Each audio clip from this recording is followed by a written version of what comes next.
గారు తీసుకొచ్చిన పాయింట్ ఇంకొకసారి అన్ని షేర్ చేసుకునేవారండి. దువ్వాడ శ్రీను ఫస్ట్ కాదు, తీవ్ర ఆరోపణలు చేశారు వాణి గారు. ఏమేం మాట్లాడారో మీరు కూడా విన్నారు. సో దాని గురించి రియాక్షన్ ఏంటి? క్యారెక్టర్ లేని మహిళలు మాత్రమే ఎదుటి మహిళల యొక్క క్యారెక్టర్ కోసం మాట్లాడతారు. ఏ మహిళ కూడా ఇంకొక మహిళని కామెంట్ చేయదు.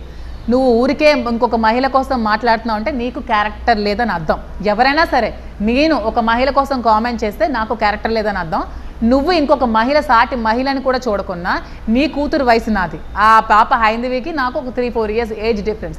నీ కూతురు ఏజ్ పిల్లని పట్టుకొని నువ్వు ఇష్టం వచ్చినట్టు మాట్లాడుతున్నావు అంటే నీకు ఎంత క్యారెక్టర్ లేదో, నువ్వెంత మరి ఇంకా నేను ఆ ఫోల్ లాంగ్వేజ్ నేను యూజ్ చేయను, నీకు ఎంత క్యారెక్టర్ లేదో అర్థమవుతుంది. అందరికీ చూస్తున్నారు కదా జనాలు కూడా, సొసైటీ కూడా గమనించండి. ఆవిడ మాటలు, ఆవిడ పద్ధతి, ఆవిడ ఇది అంతా గమనిస్తే మీకు కూడా తెలుస్తుంది.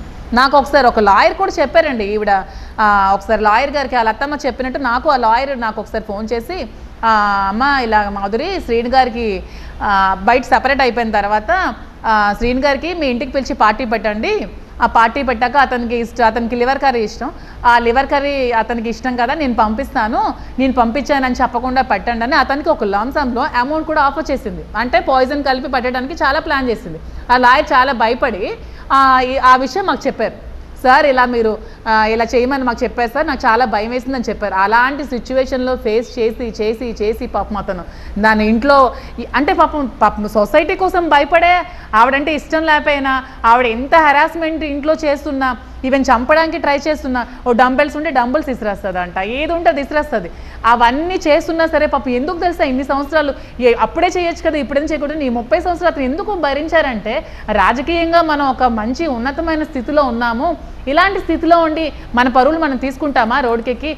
నేను ఒక 10 మంది వస్తే నేను చెప్పాల్సిన స్థితిలో ఉన్నాను, ఇలాంటి స్థితిలోని నేను ఇలాంటి నిర్ణయాలు తీసుకొని ఈవిని వదిలేస్తాను చెప్పి పాపం చాలా స్ట్రగుల్స్ ఫేస్ చేసి చివరికి ఈవిడ తాళం వేస్తే బయటకు వచ్చారండి. ఇతనుగా అసలు రాలేదు.